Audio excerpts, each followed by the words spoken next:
Air hostess pilot కావాలి అన్నదే మీ కల అయితే ఏరో ఫాల్కన్స్ ఏవియేషన్ అకాడమీ అడ్మిషన్స్ కోసం డిస్ప్లేలో కనిపిస్తున్న నంబర్స్ కి కాంటాక్ట్ చేయండి.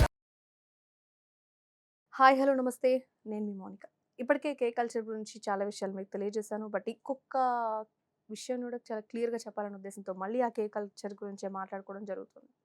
సో ఈ టాపిక్ అనేది చాలా సీరియస్నెస్ క్రియేట్ చేస్తుంది. ప్రపంచాన్ని డామినేట్ చేస్తున్న ఈ కే పాప్, కే డ్రామాస్, ఈ గ్లామర్ వెనుకున్న డార్క్ సీక్రెట్స్ గురించి మాత్రమే కాదు, కొన్ని క్యాలిక్యులేషన్స్ గురించి కూడా ఒక మంచి ఎగ్జాంపుల్స్తో కూడా మనం చూద్దాం. సో ఫస్ట్ ఆఫ్ ఆల్ ఈ ఐడల్ ఫ్యాక్టరీ గురించే మనం దీని గురించి మాట్లాడుకున్నప్పుడు, స్లేవరీ అనేది ఇక్కడ ఉంది. కే పాప్ ఇండస్ట్రీని సాధారణంగా టాలెంట్ ఫ్యాక్టరీ అని పిలుస్తారు. ఇక్కడ పర్ఫెక్షన్ కోసం ఎంత కాస్ట్ అయినా పెడతారు.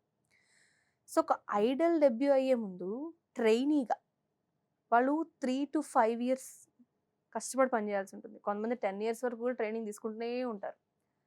సో ఈ టైంలో వాళ్ళ ఖర్చులన్నీ ఆ ఏజెన్సీలు అప్పులుగా ఉంటాయన్నమాట. ఏజెన్సీ అప్పుగా తీసుకుంటుంది. సో గతంలో ఈ స్లేవ్ కాంట్రాక్ట్ అని పేరు పడ్డ ఇష్యూలో కొంతమంది ఏజెన్సీలు ఈ ఐడల్స్తో 13 సంవత్సరాల వరకు ఒప్పందాలు చేసుకునేవాళ్ళు. సో ఈ టైంలో ఈ ఐడల్ సంపాదించిన డబ్బంతా మేజర్ పోర్షన్ ఏజెన్సీకి వెళ్ళిపోతుంది. మీరు చూస్తున్నారు కదా, మీరంతా వీళ్ళంతా ఏదో తోపులు సూపరు, లేకపోతే మీరు ఎంజాయ్ చేస్తారు, కానీ వాళ్ళకి ఏవి రాదనేది ఒకసారి గుర్తించాలి. ఈ ఏజెన్సీలే సగానికి పైగా డబ్బులు వేసేస్తాయి అనేది కూడా మీరు తెలుసుకోండి.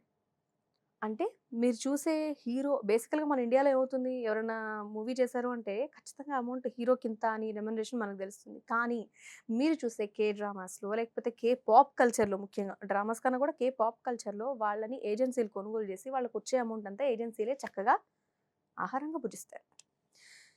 సో వీళ్ళు ఒకవేళ నిజంగా ఏమైనా ఫైట్ చేయాలంటే కోర్టులోనే తెలుసుకోవాలి. ఈ ఐడల్స్ కష్టపడి స్టార్డమ్ సంపాదించిన కొన్ని సంవత్సరాలు వాళ్ళకి ముందుగా అప్పు తీసుకునే పని చేయాల్సి ఉంటుంది. అంటే వాళ్ళని ట్రైన్ చేసినంతసేపు వీళ్ళు మీద పెట్టిన అంత అమౌంట్ కూడా వీళ్ళు అప్పులాగే తీస్తారు. వాళ్ళు సంపాదించాక వీళ్ళు తీసేసుకుంటారు. కళ్ళ ముందు వాళ్ళు మనకి ఎలా కనిపిస్తారు, నవ్వుకుంటూ చాలా హ్యాపీగా కనిపిస్తారు. కానీ వాళ్ళ వెనక ఎంత ప్రెషర్ ఉందో తెలుసా? దక్షిణ కొరియాలో ఆత్మహత్యల రేట్ చాలా ఎక్కువగా ఉంది. సెలబ్రిటీలు కూడా అందులో ఉన్నారు. వాళ్ళేం తోపు కాదు. దక్షిణ కొరియాలో సూసైడ్స్ అనేవి చాలా ఎక్కువగా ఉన్నాయి. ఎందుకో తెలుసా? ఆ కే కల్చర్ని వాళ్ళు ఇన్బిల్ట్గా లోపల పెట్టేసుకున్నారు. మేము అందంగా ఉండాలనే పాయింట్తో సర్జరీలు చేయించుకుంటున్నారు. ప్రతి ఒక్కరికి అప్లికబుల్ ఇది. చాలా మందికి మనం ఎలా జీన్స్ కొనుక్కోవాలి అనే ఉద్దేశంతో, ఒక మంచి డ్రెస్ వేసుకోవాలి, లేదా బ్యూటీ పార్లర్ ఎలా అనుకుంటున్నామో వాళ్ళకి ఫేస్ జా లైన్ ఉండాలని, లేకపోతే స్కిన్ క్లియర్గా ఏమాత్రం స్పాట్స్ లేకుండా ఉండాలని మనం ఎలా అనుకుంటున్నామో, కానీ వాళ్ళు దాన్ని కల్చర్ చేసేసుకున్నారు. మనం ఇప్పుడు గుడికి వెళ్ళేటప్పుడు హాఫ్ సారీ ఎలా వేసుకుంటామో, వాళ్ళు పెళ్లి చేసుకోవాలన్నా, ఒక జాబ్ చేయాలన్నా అలాగే ఉండాలి, ఆ పర్సనాలిటీ మెయింటైన్ చేయాలని పిచ్చివాళ్ళలాగా తయారయ్యారు. మీరు కూడా అలా పిచ్చివాళ్ళు అవుదాం అనుకుంటున్నారా? సో ఒకవేళ అవ్వాలనుకోకపోయినా వాళ్ళది అది అని నేను మీకు చెప్పాలనుకుంటున్నాను. ముఖ్యంగా కామన్ యూత్ మీద ఎఫెక్ట్ చాలా ఎక్కువగా ఉంటుంది. ఫర్ ఎగ్జాంపుల్ ఈ కే పాప్ ఐడల్స్ అయిన సులి, లేకపోతే జాంగ్వన్, వీళ్ళ మరణాలు ఈ డార్క్ సీక్రెట్స్ ప్రపంచం దృష్టికి ఇంతకుముందే తీసుకొచ్చాయి. ఆన్లైన్ ట్రోల్ అవ్వడం, వ్యక్తిగతంగా పర్సనల్గా ట్రోల్ చేయడం, ఏజెన్సీల ప్రెషరు, యూత్లో ఉన్న స్టార్స్ అంతా కూడా మెంటల్ ప్రెషర్ వల్ల చనిపోయారు. ఈ విషాదాలు అనేవి పర్ఫెక్షన్ వెనుక ఉన్న భయంకరమైన వాళ్ళ టార్చర్కి కళ్ళకు కట్టినట్టు చూపించాయని చెప్పాలి వీళ్ళ ఇష్యూస్. అందం కోసం వాళ్ళు ఎంత ఆరాటపడతారంటే, కొరియాలో అందం అంటే మ్యాండేటరీ ఇన్వెస్ట్మెంట్ లాంటిది.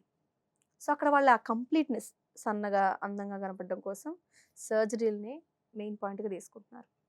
International society of aesthetic plastic surgery, ISAPS అంటారు. దీని ప్రకారం ఫర్ క్యాపిటా ప్లాస్టిక్ సర్జరీలు ఎక్కువగా జరిగే దేశాల్లో దక్షిణ కొరియా ఫస్ట్ ప్లేస్లో ఉంది. ప్రపంచవ్యాప్తంగా జరిగిన మొత్తం సర్జరీల్లో చాలా ఎక్కువ సర్జరీలు జరిగింది మాత్రం అక్కడే. ఫర్ ఎగ్జాంపుల్, చాలామంది యూత్, ముఖ్యంగా కాలేజ్ స్టూడెంట్స్ కావచ్చు, గ్రాడ్యుయేషన్ చేసే వాళ్ళు కావచ్చు, గ్రాడ్యుయేషన్ గిఫ్ట్ ఈ ప్లాస్టిక్ సర్జరీ చేయించుకోవడాన్ని వాళ్ళందరూ కోరుకుంటారు. ముఖ్యంగా డబుల్ ఐలిడ్ అనేది, ఈ వి లైన్, ఈ జా లైన్, ఈ షేపింగ్ కోసం చాలా కామన్. వాళ్ళు కేవలం సెలబ్రిటీలు మాత్రం ఇలా చేయించుకుంటారంటే కానే కాదు. కామన్ పీపుల్ యొక్క లైఫ్లో కూడా జాబ్ దొరకడానికి, మ్యారేజ్ చేసుకోవడానికి ఈ బ్యూటీ తప్పనిసరిగా అయిపోయింది. క్వాలిఫికేషన్ ఇది. మనకి ఇప్పుడు డిగ్రీ అలాగో వాళ్ళకి బ్యూటీ అలాగా. సో ఈ కే కల్చర్ మనకి చాలా ఎంటర్టైన్మెంట్ ఇస్తోంది. కానీ మనం ఒక విషయం పూర్తిగా తెలుసుకోవాలి. మన కళ్ళకు కనిపించే ఆ స్పార్క్ కౌంట్ పరంగా చూస్తే డార్క్ సీక్రెట్స్ని మనకి రివీల్ చేస్తుంది. ఎన్నో భయంకరమైన విషయాలు మనకు తెలియజేస్తుంది. పాప్ని ఎంజాయ్ చేయండి, లవ్ చేయండి, కానీ సెలబ్రిటీలు వాళ్ళ మెంటల్ స్ట్రెస్, వాళ్ళ వ్యక్తిగత ఫ్రీడమ్ని మొత్తాన్ని హరించేసి మనం చెప్పినట్టే వాళ్ళు చేయాలి, వాళ్ళ స్టార్డమ్ వెనక ఎన్ని స్ట్రగుల్స్ ఉన్నాయో అర్థం చేసుకోకుండా ఇక్కడ కూర్చొని ఒక మెసేజ్ పెట్టడం లాగా వాళ్ళు చేసే తప్పదే.